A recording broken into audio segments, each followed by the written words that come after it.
As a queer person, I'm tired of trying to find a right label for myself. I don't understand why we have 23 LGBTQ plus flags if sexuality is something people are born with genetically.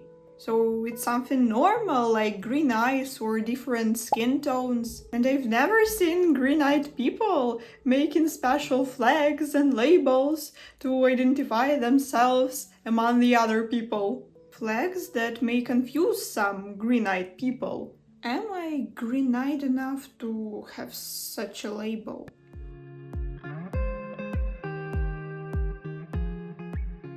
Hi, my name is Alexandra.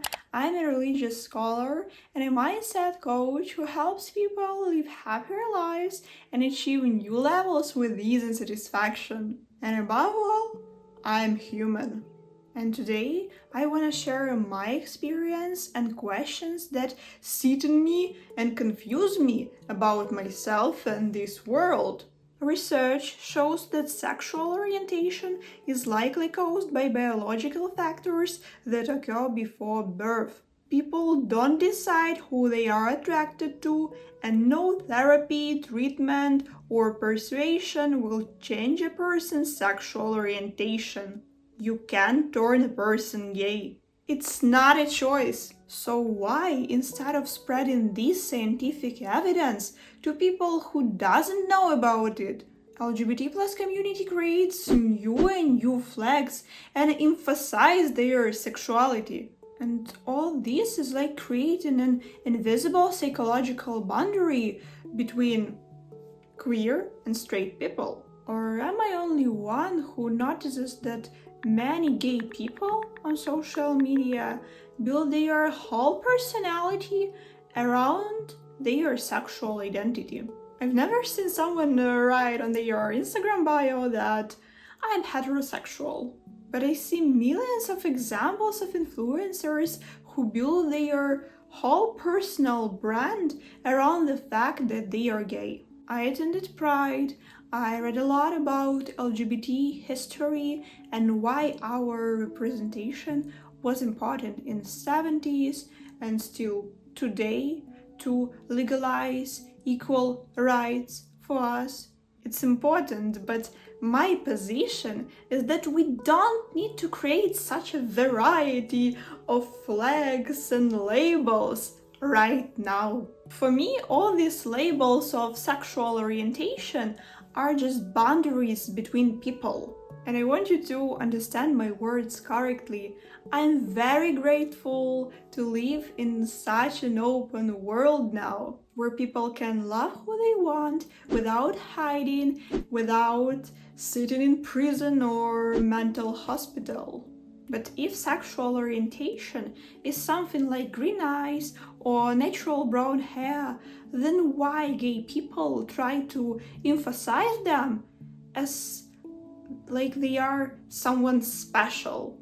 Everyone is special. We are all human and we all should have equal rights. No frame labels and flags. If we want to see an equal world, then why we are creating those amount of flags, genders, sexual identities? Why we are building our whole social media around the fact that we are gay? If it's normal. It's like the fact that I have green eyes. But would I write that I have green eyes?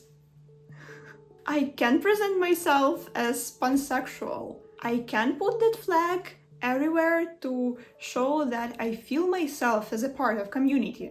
But I also feel like I'm more than just my sexual preferences.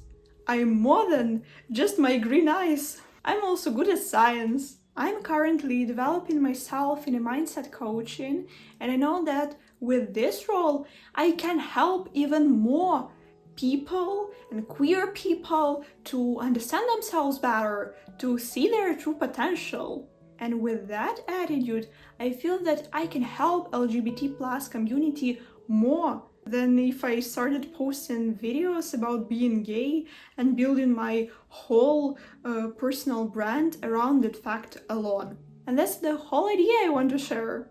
Let's not build our whole personality around this fact.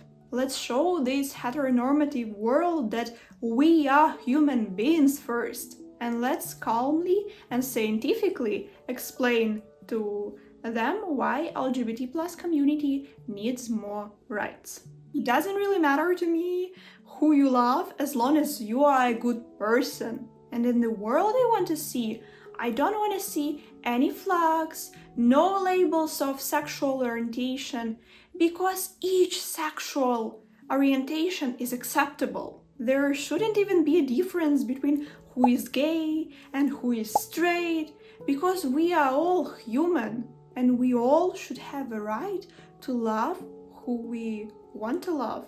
And no one should give a fuck about the one we love. I grew up in a Christian family where LGBT plus rights issue remains open.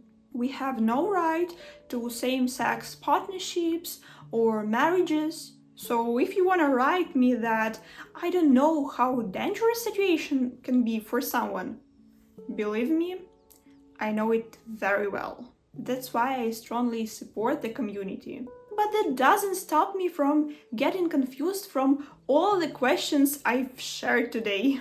All this leads to many conflicts, misunderstandings, and personal confusion.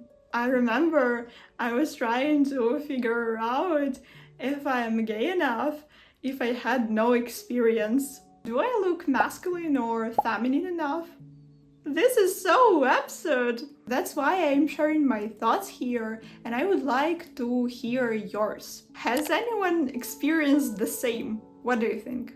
And maybe you are smarter than me and can explain to me the importance of that 23 flags and that different sexual orientation options. It's really interesting, and I think that it's really important for all queers. My goal today is to simply share these ideas, continue researching this issue on scientific level, and begin to open my knowledge of LGBT side of religions to the world. Are you interested in this? As a religious scholar, I definitely have something to say. And all this with the goal that one day the choice of label will cease to be important. It will be normal to just love the one you love, and you will be acceptable without labels and flags of pride. I want to see a smarter and more tolerant society. And it was very vulnerable for me to record this video, to share my thoughts without understanding how they might be understood by people. But I feel like I can't help but share this. So I really look forward to your feedback. Thanks for watching and see you soon!